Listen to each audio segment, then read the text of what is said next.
morning. I'm Adrianna Sekula, Chair of the Kissimmee Osceola Chamber of Commerce and Government Relations Manager at Walt Disney Parks and Resorts. Thank you for joining us this morning on our 15-minute series where we talk to a plethora of elected officials, community leaders, and people who will help guide us during this unprecedented time. Today, we're going to be speaking with our president of the Kissimmee Osceola Chamber, John Newstreet. He has been plugged into everything that small businesses have been doing in Kissimmee and Osceola County. So I'm going to ask him a series of questions of what we've been doing at the chamber so you can get more plugged in to our efforts and also to let you know what the chamber is doing for you as a business in Central Florida. Thanks, John, for being the guest on our 15-minute series today. Yes, ma'am. Thank you, Chairwoman. And it's interesting to have the tables turned, but delighted to be here and share our messaging. Great. So I'll just ask you a couple questions and we'll make this more of a conversation. So first and foremost, what actions has the chamber taken internally since the onset of the pandemic? So like everyone out there, we have felt the pain of this pandemic. Currently we're operating at about 30% of our budgeted revenue that we started the year with expecting. We're about 30% at that level. So the very first thing we did was recognizing in March that this was going to change the way we do business. We shifted from the planning and envisioning process and went into crisis mode almost right away. So 9 folks on staff, each took a block of members, and we called each and every member in the chamber, that's over 700 member companies at that time, to just check on them, not asking for anything other than their perspective and outlook of this crisis, and just doing that wellness check. So that was the very first thing we did. We did learn some information, and with that, we decided it was best to postpone all of our events until we got a better handle of what this looked like and how we would orchestrate events going forward. Even our meetings were canceled through pretty much the month of April as we kind of recalibrated. And we set up a resource page on our website that is still active today and still updated. We went far and wide to find the best information to share from the business perspective and for the community. And so information from the U.S. Chamber and from the Fed Reserve and wherever we could find reliable, factual information, we put it on that website. So a huge shout out to Christina Pilkington, who's done a lot of this work, in particular keeping that website up to date so you have the freshest information to help make your decisions. So with a up-to-date website and kind of getting through the early days, we wanted to play it extra cautious. And so I, as the CEO, took a pay reduction starting in April. I'm still on that pay reduction. As we got through more days in April, we did end up furloughing 4 employees. We kept them with their medical benefits. We do intend to bring them back, but they are on furlough and have been since mid-April. And so that was pretty painful. It also, while more work was coming our way to support our businesses, we now had less staff to do that work. So it's been a challenge, and I'm awful proud of the team, both Cindy Lewis and Christina Pilkington, Iris Resto, and Tina Bean, who have shouldered a lot of that extra work, and they've done great, I feel. So we are here for you to support you, and that's important for you to know that we aren't slacking. But it is a little trying time. So if we don't get back to you within 20 minutes, like maybe we used to, I appreciate your understanding and persistence to reach out to us so we can help you. As we got into May, we resumed meetings, but on a virtual platform. That's still taking place today. Many of our partnership agreements with the county and Experience Kissimmee were suspended, but they were replaced with other opportunities to collaborate. So we have assisted with some efforts with the county to open up our attractions. They needed a letter of endorsement from the county manager to go to the state for permission to open. And so we were able to work with the county and bring a consultant in to help evaluate and give coaching to those attractions to have a good proposal to put forward to the state. So we're proud of that. We're going to be assisting the city of Kissimmee with their grant application that closed yesterday at 5 p.m., but we're going to start processing those. You don't have to be a member. We have a job to do in collaboration with the city, so that's another effort that we're proud of, to work with the city to get help to those businesses. And then when phase 2 came along, we opened the building back up. So we were here in the chamber building in case you needed us. That was Monday through Thursday, again with only 5 staff. We had to kind of meter that out, and so we closed the building on Friday. But regardless whether we're here in the building or not, again, we're accessible and here to help you. And the last development I'll share with you, and this is kind of in the works, but our great partner in the community for 25 years, Community Vision, the executive director there, Donna Sines, a powerhouse of a woman and great community collaborator, has retired. And with that, Community Vision is sunsetting. And so two of their key programs are coming over to the Chamber Foundation, which is part of the Kissimmee Osceola County Chamber. It's our 501c3 leg. And we will be hosting in the fall and going forward the Leadership Osceola program and the Health Leadership Network, which has a focus on healthcare here in the county. So we're excited about that growth. Sue Ring will join us to continue to facilitate those programs. And like everybody, we're taking it day by day and evaluating the situation, what assistance the feds are giving us and the state, both on unemployment and business assistance. And we're trying to both capitalize it for the Chamber's operations, but to share that information and support each of our businesses as well. Thank you so much, John. And I've said this in plenty of our executive committee meetings and our board of trustees meetings, but your leadership has definitely shined during this time. I think you taking the initiatives that you have with both the building and the staff and with the many area councils we have has been incredibly impressive. And for those who don't know, John represents Osceola County also on a regional task force for economic recovery that's being run by Mayor Demings in Orange County. And he's our sole representative representing our community on a regional platform. So I think that speaks a lot to your leadership, John, that you were chosen to do that, and with your work with Osceola County government. So a big thanks to Osceola County government for trusting the chamber in such a way. And I think it's important people to know about your leadership, not only what we know about you, but that really the Central Florida region, which is made up of a multi-county region, knows about you as well. So thank you for that. Thank you. Yes, ma'am. And, you know, meetings being canceled, events being canceled is never good news. Our virtual platforms have been doing pretty well in terms of our series and the folks that we have on and interviewing and putting on our social media channels. But I really think the most exciting news is what you mentioned relating to Community Vision and having you know, a leadership program under our purview. And I think it's going to be really exciting to see what the chamber does in terms of foundation level and with the chamber foundation.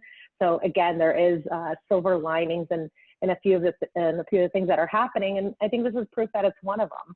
So I'm very excited, and I know you noted that, but what does the future look like for the chamber, even, you know, in coming months, and even as we close out 2020? So I appreciate that.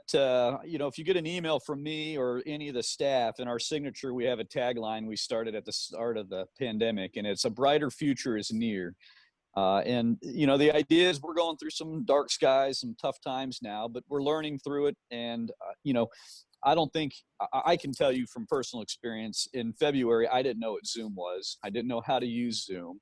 And now I don't know how to get off of Zoom. In fact, this conversation is taking place through Zoom, and we're recording it for distribution on our webinar. So I stressed to staff in the early days that whatever we're going to do that's new and fresh, we got to learn. We got to learn quickly. We got to learn it well.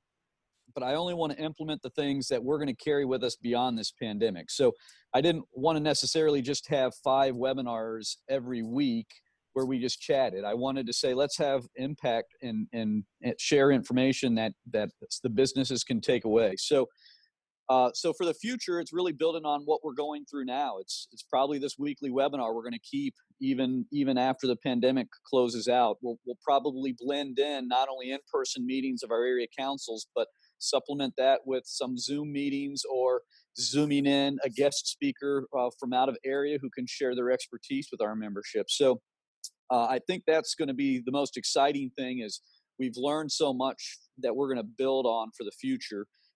Specific to events, you know, the chamber's the foremost entity in each community that brings people together. And so we are really eager to get back to that, but we want to do it safe and smart, step by step, if you will. And so the next in-person meeting of a large scale, we're hoping to do before the end of the year, but we're looking at a 60-day planning window on that. It's our Osceola update. That's our blended economic development summit and our blended legislative update. So we talk a little bit of the political landscape and a little bit of what's happening here with Osceola County, which happens to be the 5th fastest growing county in the United States. So always an exciting story to tell, and we really want to tell that story in person before the end of the year. But if we hope to do it in December, we'll make that decision no later than October. That gives us that 60-day planning window. And until October, we can evaluate the pandemic situation and the gatherings and the CDC guidelines, et cetera. So Viva Osceola would normally be in October. That's canceled. We don't have a 60-day window to feel comfortable to put that on. We will do it next year, and so we'll start to get some things together to advertise the entertainment for next year, but it won't happen in 2020. The Hobnob would have been yesterday, July 21st, and unfortunately, of course, we weren't going to have a gathering in person with that. So we still want the community to know the candidates, to be informed voters, to get out that vote. And so we have created a landing page on the KissimmeeChamber.com website where each candidate will have a 30-second video that they can tell their story. And as we're building the site, we're trying to get functionality in there where we can have a fun little straw poll. So your IP address may be able to vote once a day per race if we can manage that. So that should go live early next week. And again, you'll get to see every candidate on the Osceola ballot that participated in the recording. And that's just a service we want to provide. Unfortunately, we couldn't do it live, but this is a great alternative to still make sure you can be an informed voter for the future of Osceola County. So those are the two kind of big events that are in front of us that we've had to shift on. The business of the chamber is going on. We are fully operational. So every area council meeting is meeting as scheduled. They're just doing it on a virtual platform. We have five leads groups. They're meeting as scheduled through virtual platforms. And so we're not missing a beat. We're just having to do things a little differently. And again, what we're doing now is what we hope to build on successfully for the future. Thank you so much for that, John. I think it is really impressive, especially the Hobnob portion during the election year. We are champions for business and community, and a portion of that is being advocates for small businesses and for business who might not be as in touch personally or one-on-one with our elected officials or our government, and really being advocates for them and encouraging them to know that, hey, who you're electing and who you're putting in office does indeed affect your business. So thank you for continuing to put that on and for having that landing page on the website. Your staff's working extremely hard, and I know for sure that they're working overtime on that. But speaking of the small businesses, do you have any advice for the viewers that are tuning in now in relation to what more they could be doing to help their business for their community and be champions of it? So you said it best. Our mission statement's champions for business and community. And so stay connected to us. You are a champion. We are champions together. And that's what is going to help us succeed in the end. So I would say keep the faith. These are some tough times, and you're really having to sometimes look at it day by day instead of by week, month, or year. And so the benefit of the chamber more than anything is the fact that we can come together to solve each other's pain points, right? So the chamber itself is really your it's your non-competitive ally, right? I'm not trying to steal business from anyone. We may have 3 or 4 accountants in our shop. I want all of you to be successful, and I want to share as much business as I can and get your expertise shared with the rest of our membership who need your services. So there are some great benefits to what the chamber can offer. So I would say as we go through this pandemic, keep the faith, keep your head high, get knowledgeable. There's nothing to fear when you know that there is help out there, and there is help out there, whether the chamber can get it for you or we can connect you to it. That's our role, and we wake up, eat, drink, and sleep this every day. We come into the office to help you. So we have implemented new programs, and we continue to advocate for business. Just this past Monday, the county commission had an ordinance where they were going to fine businesses if patrons came in and refused to wear masks. And that was unfair to businesses. You have liability issues you have to worry about. You're not trained enforcers. There was all kinds of things that we thought that gave us concerns. And when we addressed it with the county commission, they heard us loud and clear, and they removed the businesses from that enforceability. And so there is a mask mandate out there. The intent is to help us all, keep us safe, get us through this pandemic. but gladly businesses are no longer the culpable ones of having to do to get us out of all of this. So that was a short little victory. We appreciate the County Commission for hearing us and working with us to protect business so we can survive these fragile economic times and get back to a stronger community that we're all in. So I just encourage you, if you have 1 hour to spend as a chamber member, get engaged. We have 9 area councils. And again, you can build relationships. You can see what the latest developments are. You can share your pain points and we can help find solutions to those. For 1 hour, you can leave a legacy here and meet some great people along the way. And so I encourage you to get engaged. We are the 2017 Chamber of the Year in Florida. That's voted on by our peers. We haven't won it in 2018, 2019, or 2020 because you can't win it for 3 years after you win it. So we're waiting. But when we did win it, we put the application into the folks and said, here's the story of the Kissimmee Chamber. And it wasn't, John Newstreet is such a great guy, you should give him the Chamber of the Year. Or Christina works really hard and does extra hours. No, we told the story of the members and the things that they're doing in this community. And that was recognized statewide as better than all the others. So the 2017 Chamber of the Year is because of the story of our members and the engagement they have. And that 1 hour a month can make such a difference for us as a community and for you and your business. So just encourage you to get involved, to be a champion for business and community. And we just appreciate all the support we've been getting. We need it too, and I can't stress that enough. The more that help us out, keep the lights on, the staff paid, gets you more support, also strengthens our voice to our governmental elected leaders. So we're here for you, and we just can't thank you enough for being a member. And Adrianna, you said some nice things earlier. I just want to share with you that I get paid to do this, and I can't do half my job if I don't have a good, strong leader behind me. I've been blessed in 6.5 years here at the Chamber to have some great leaders, and you certainly have been tremendous in these tougher times than we've ever thought we could experience. So thank you for your support and leadership as well.